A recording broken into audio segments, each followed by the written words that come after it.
Hey everyone, welcome back to our channel. In today's video, I'll show you guys how to change Filmora's aspect ratio.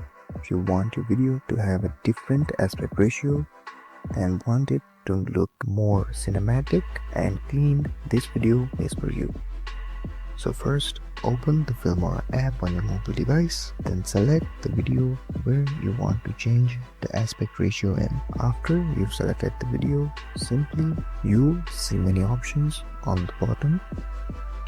Swipe until you see an option called scale, then tap on it, and here you can see many aspect ratios like 16:9, 9:16 and many others. After you've selected your aspect ratio, tap on the tick button right here, and that's it.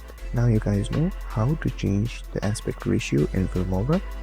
If this video helped you, don't forget to like, share and subscribe, and comment down below if there is anything else I can help you guys with. Thank you so much for watching, and I'll see you guys next time.